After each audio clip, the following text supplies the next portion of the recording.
Hello and welcome to this, the third part of my instructional series on creating FoamCore inserts for board games.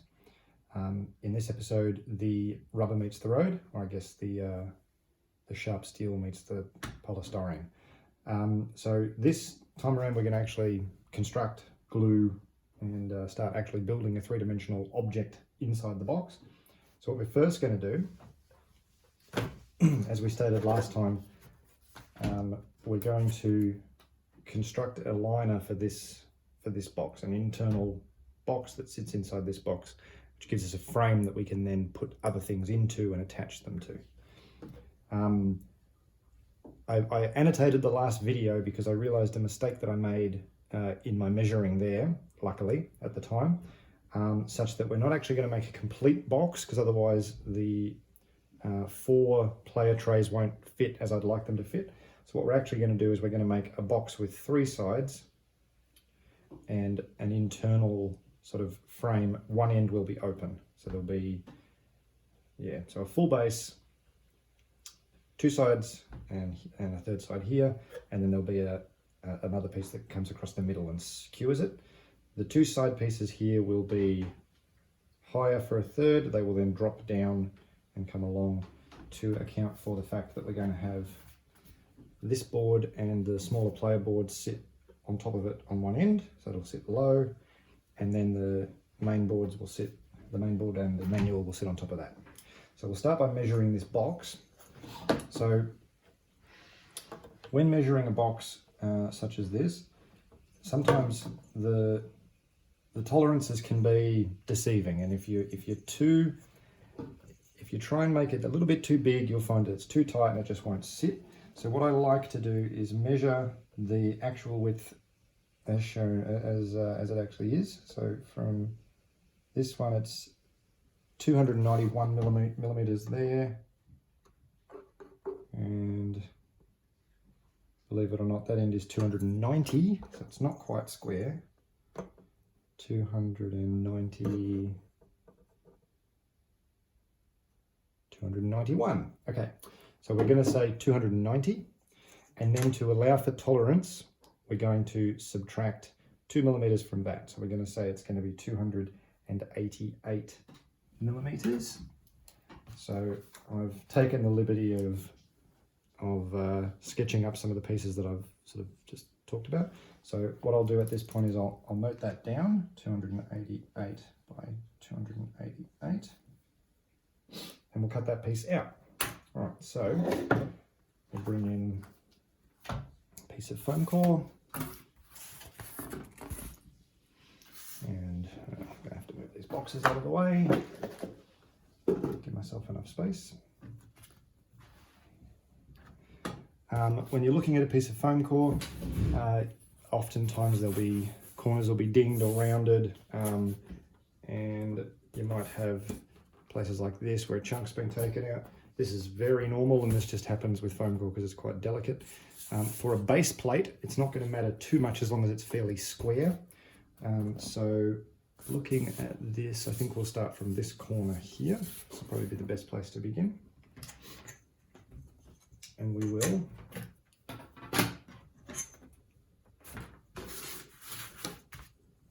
mark 288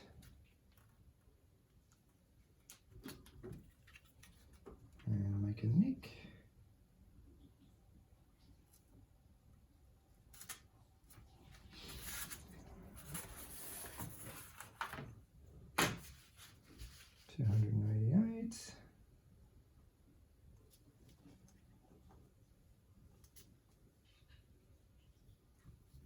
Nick.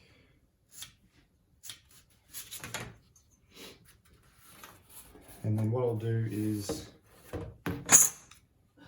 so the piece will sit there. What I'll do is I'll cut this whole end off, because then we can use this part that's left over to use to construct the walls, because they'll be roughly the same width, more or less. So cut 288 off this side as well.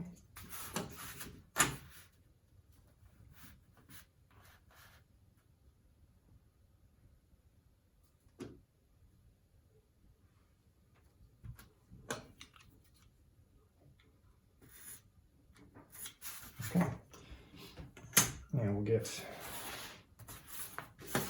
the big ruler. Unfortunately, it'd be nice to have a larger cutting mat. If I line it up on an angle across the cutting mat, it fits, only just. So,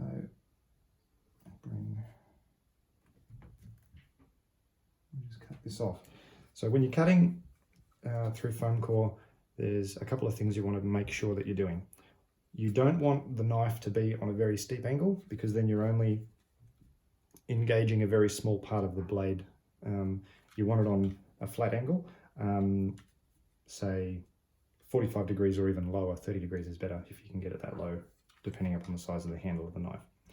The second thing is you want that angle very flat, but you want the upright angle to be very straight. As soon as you start laying over either way, you're going to have very whoopy sort of angles on the edges of your FoamCore, which is going to make it harder to keep the box square when you try and glue it together. So we're going to try and keep it straight up and down. You do not need to do it in one cut. In fact, you should not do it in one cut. You want to take several passes. The first pass takes through the top layer of card. The second pass goes most of the way through the foam. And then normally I would say the third pass will take you through the cardboard. Sometimes you need to do a fourth one. As I said in my first video, FoamCore will blunt knives very quickly. Do not be afraid to start to clip off one of your blades and start with a fresh knife. As we go on, this one will start to blunt, and I'll be able to show you what it looks like when the knife starts to go blunt. But we'll just do this first cut now.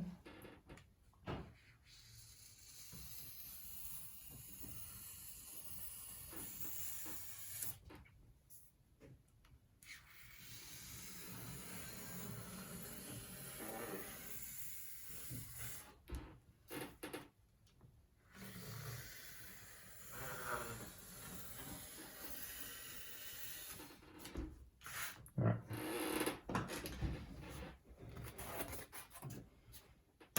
So what we have there,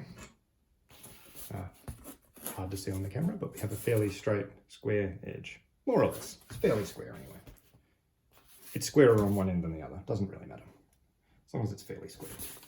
All right, so now we need to just take this other side off, 288.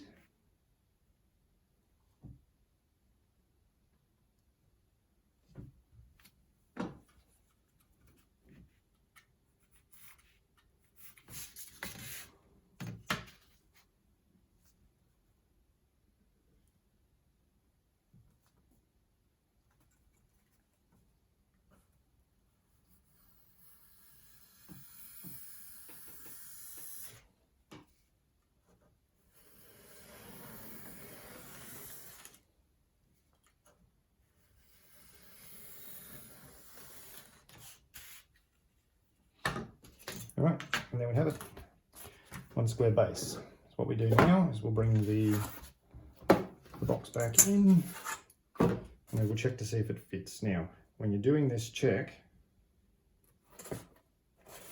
you want to just sit it in rather than dropping it in, because if it's a little bit too tight and you drop it in, you'll never get it back out again. So test it both ways from both sides. And that is going to fit nicely. It's not too tight, although it probably still won't come out now that I've said that. Okay. All right, so that's our base. As I said, now what we're going to do is we're going to put two side pieces which are going to be stepped, and we're going to do a straight side piece on this end, which is going to be at the lower height. And then we're going to have a cross piece at the middle that's also going to be at the lower height. So what we need to do now is measure the size of this board, and that is going to determine how much room we're going to have to work with. Actually, what I'm going to do first, before I do that, is I'm going to make the cuts for my rabbet joining on the base. Now, this is not something that absolutely has to be done. This is just going to strengthen the box. As I said in the first video when I talked about this tool, this is a specialist tool that's designed specifically for sort of strengthening joins in FoamCore. This is not something that I expect many people will have, but I'm going to show you how it works. But just doing a straight up joining, just a flat edge to the top of surface of the FoamCore will work. This will just be stronger. So what I'll do is I'll take the edge that I'm going to cut, put it on here, keep it flush, and pass it through. All right, that will take out a piece and leave us with a nice angled chunk stuck out. So now, when we join another piece of FoamCore onto it, instead of just gluing one edge,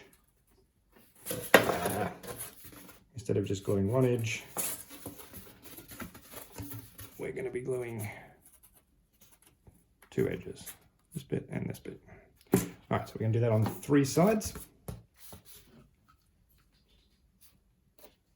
This gives me an opportunity to neaten up any of those daggy corners that I saw when I was preparing it.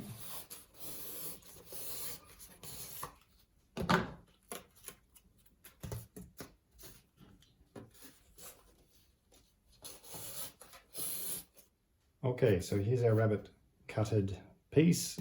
Full disclosure, this is the second one I did. The first one, I stuffed up one corner, tried to fix it, and completely muffed it, which is fine. Using a rabbit cutter can be a bit fiddly, especially because this one that I've got is designed to be used on FoamCore that is 6mm thick. This is 5mm FoamCore, or slightly less. So it's very easy to accidentally cut all the way through, which is also what I've done on this one here. You'll see I've got that, and then I've cut all the way through the base, and I've got that bit there. Doesn't really matter. It's not going to make a huge difference. You won't see this. It'll be on the bottom, and it'll still give us the structural support that we want on the corners. So it's fine. I mean, this kind of stuff happens. I can still use this other piece of FoamCore that I miscut to cut it up into smaller pieces for small boxes and things like that, which we'll do later. Don't despair if that kind of stuff happens. I've done 30+ inserts and I'm still making mistakes like that, so it doesn't really matter.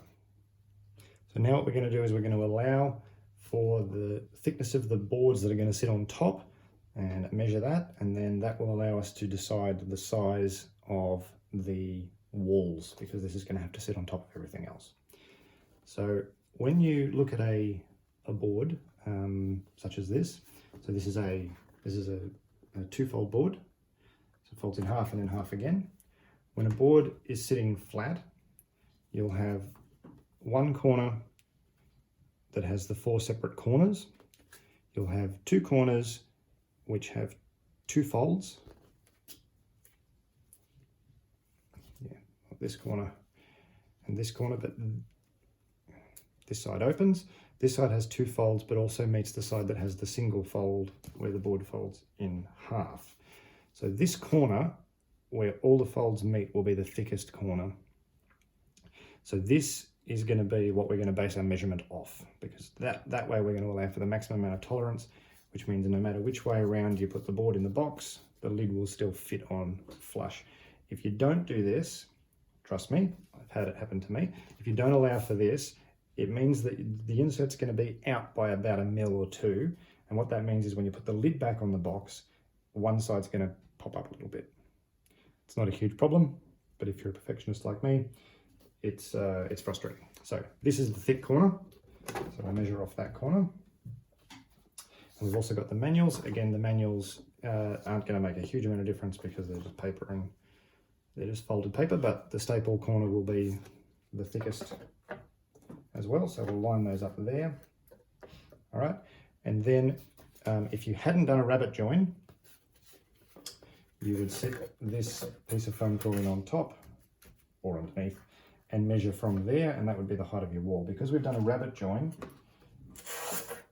that basically means that we've got about a 1 millimeter of FoamCore on the bottom. So what we'll do is we'll take this measurement and we'll subtract 1 mil, and that'll give us our height.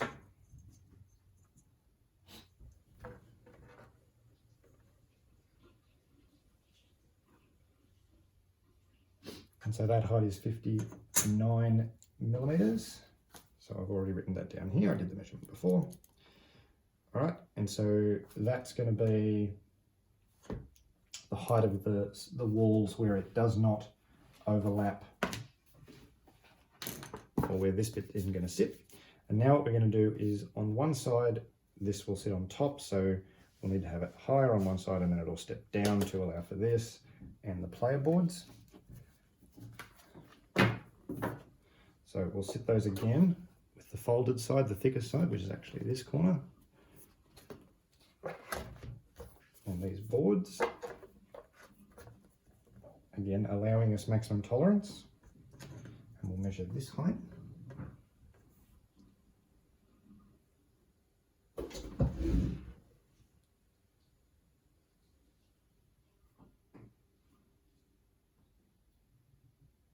And that is 46 millimeters. Which we'll put on here.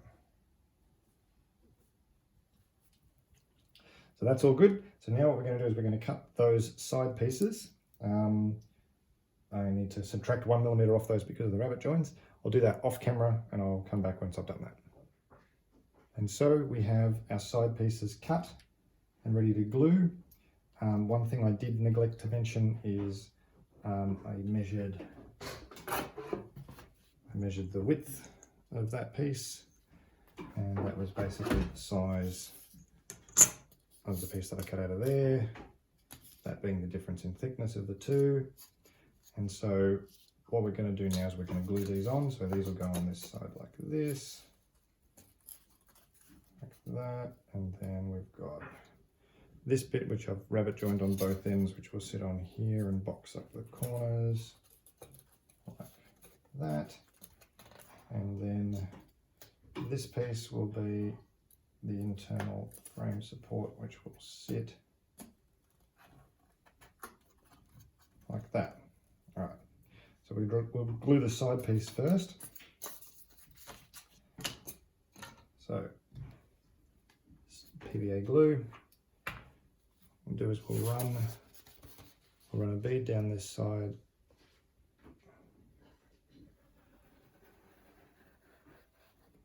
like that. It pays to have a tissue on hand, because what you do is you just rub it down there with your finger like this. You want an even coating, but you definitely don't want a heap. So that's way too much. So we'll just clean that up. Take that off on your fingers. Make sure if you're using a tissue to clean up your fingers, you don't end up with a whole mess of tissue fibers stuck to your fingers, because that will get on everything and make it look messy. So that's all good.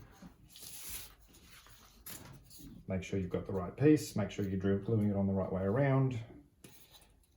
So yeah, that's fine. So we'll do it on like this. A little bit of glue up the inside's no major issue. So in this case, I want it flush. I want it flush with this end, which that is. All right, we've got a bit of glue squirting out everywhere, which is fine. So we'll just run our finger along there, clean it up.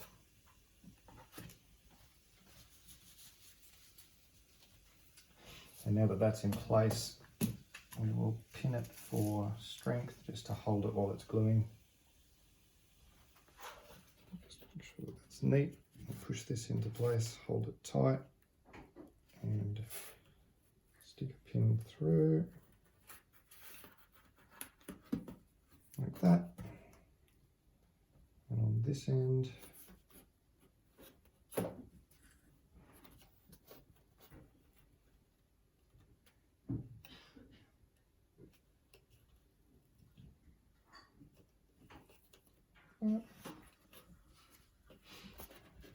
and we'll do one in the middle as well, why not?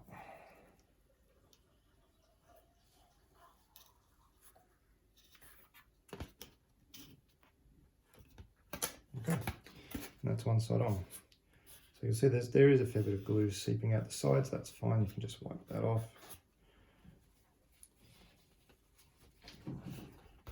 The stuff on the inside, if there is any, you can use That was the cap.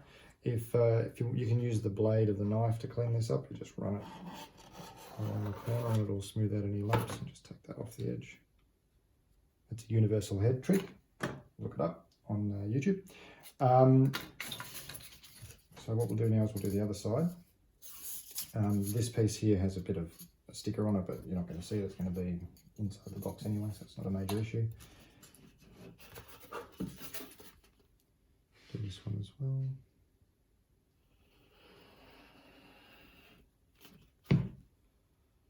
And again, smooth out that glue.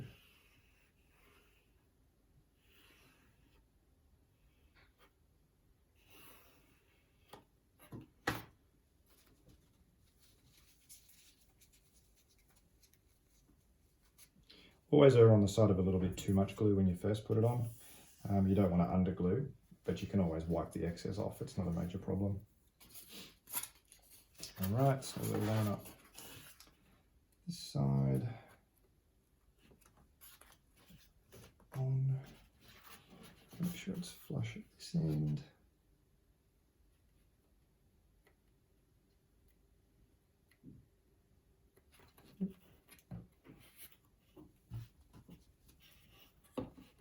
Okay.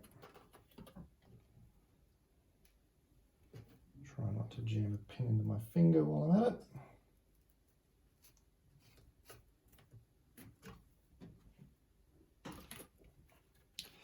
And so with these pins, I'm just going through and into this base piece here, just to hold it tight and straight. You want to make sure those pins go in fairly square, because if you're off, it'll start poking through the cardboard. Always be careful. Know where you're sticking the pin before you start. All right, let's do sides. Now we'll put this back plate on.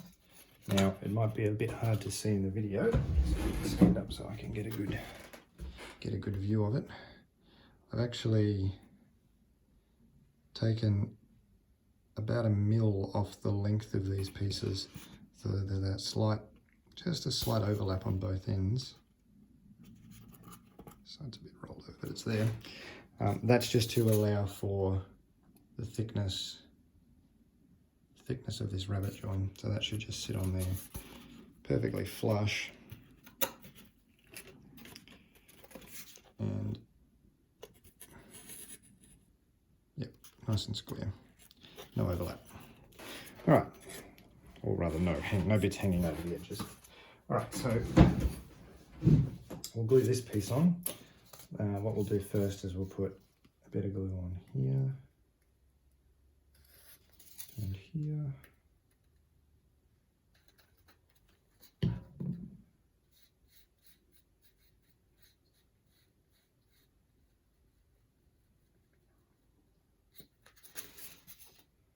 This is the real benefit of doing of rabbet joining. You get two surfaces gluing to with glue on them, so it's a much stronger join. So where I've taken out this chunk on the bottom here, what I'll do is I'll just put glue in there and there, and then as I'm smoothing it out, I'll just take this glue and run it along this edge.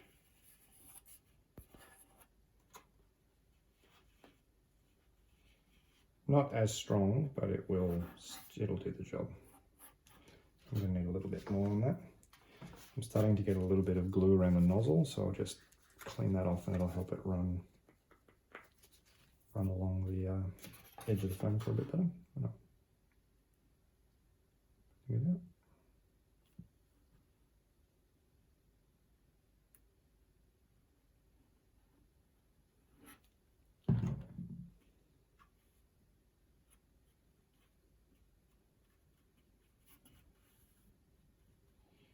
You really want as much of the surface that you're going to glue covered as you can, to be covered as you can. Clean up the edges a little bit. All right. Both of these are pretty square, so it doesn't really matter which way up looks all right. So I'll split that bit on there and there.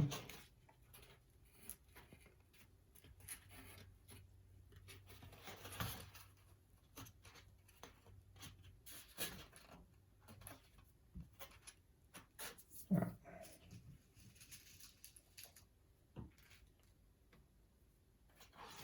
When you're pinning a rabbet join like this, it pays to go through the thickest part of the foam core as opposed to the really thin bit.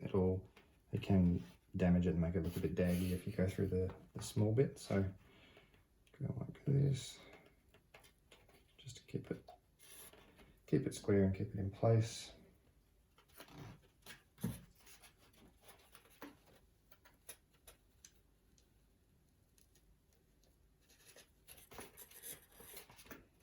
Should be fine.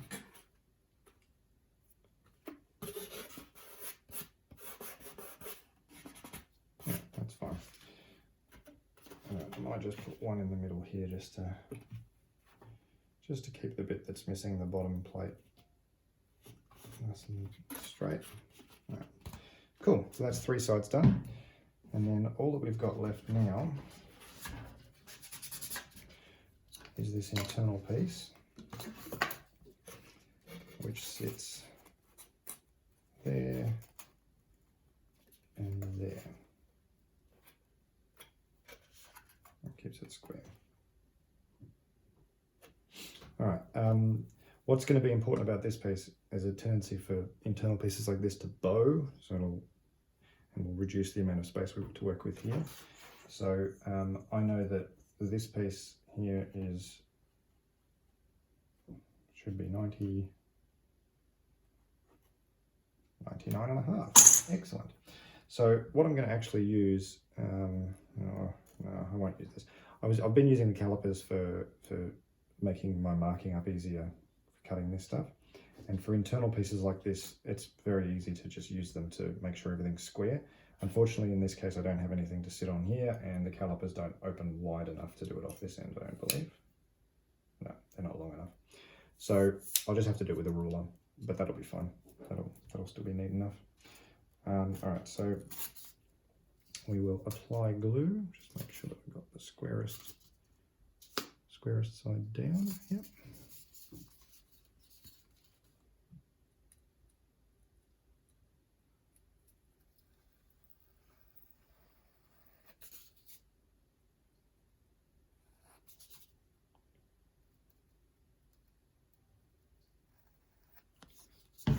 Okay. Again, we'll just take away the excess glue.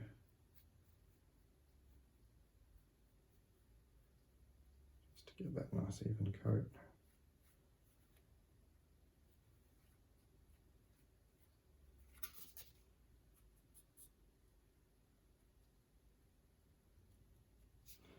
Very good.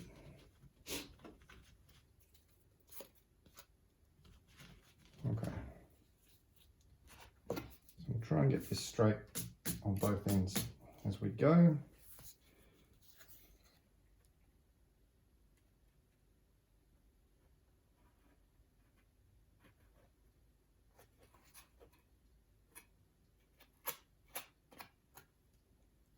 Again, a little bit of glue at the top there's actually probably a good thing. It's going to help reinforce the top of the join.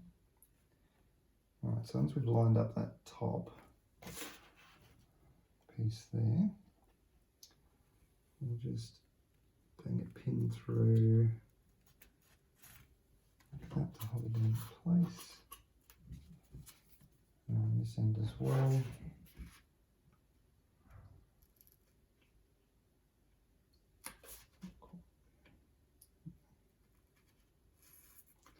Just make sure that's lined up correctly. And now just looking at that, there is a slight bow to it. So we want to just make sure, yeah, it's a couple of mil out.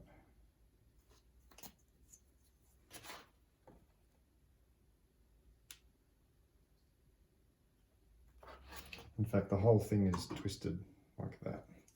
So I'm try and keep it square and pull it out a little bit. It is going to mean we're going to end up with a little bit of glue along the bottom here. That's not going to be a huge problem. It's not going to make a great amount of difference in the grand scheme.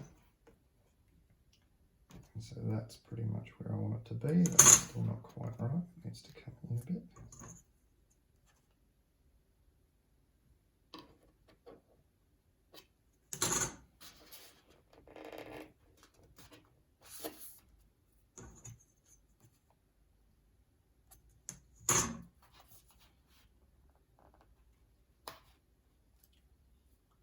All right. So that it's pretty good. 99.5. All right, so now the challenging bit is to try and get this to hold in that position where we've gotten it correct. So it's going to be a little bit hard to see on the camera, but what I do here is I actually rely on pinning up through the base and coming up into the bottom of this piece, keeping it straight. And this is sort of more of a something that comes with practice, getting your eye in. You'll see there that I just missed it and I came off one side, but I just use that to adjust. So a small hole in the base is not going to make any difference whatsoever.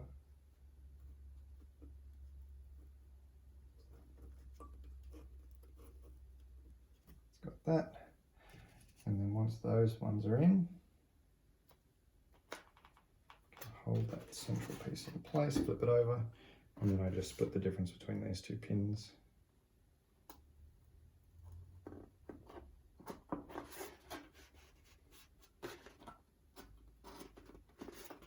And that'll hold it quite nicely.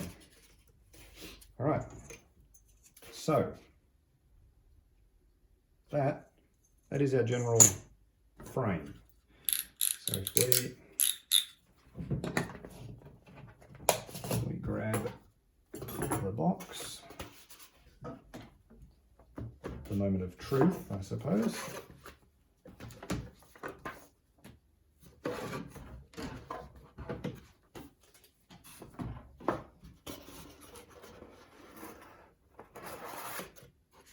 Sits in like that.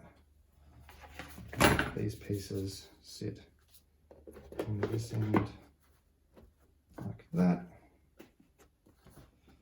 Oh yeah, I suppose that manual does fit up that end. Oh. And then this sits on top. All right, so that's flush. That's flush with the top. Fantastic. So that is the basic framework of the box. So what we're going to do now is leave it to dry. Now, because this one has a slightly unorthodox, if I can get it back out of the box.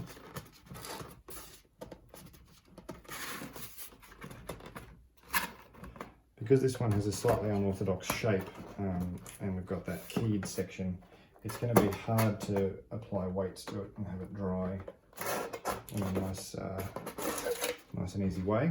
So what we're going to have to do is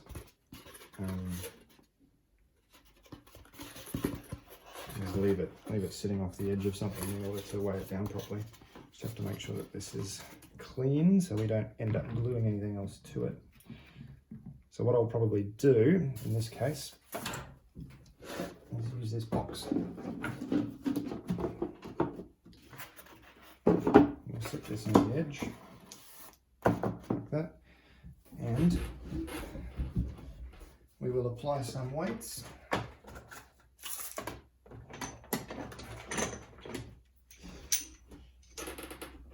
And again, these are just going to help keep the box square as it dries. And they'll also ensure that we get a nice tight bond on the PVA. All right, we've probably got enough weight on this end that we can even weigh down this bit here. All right, so that's the basic framework, and I'll leave this video there. For the next one, we'll start populating the internals.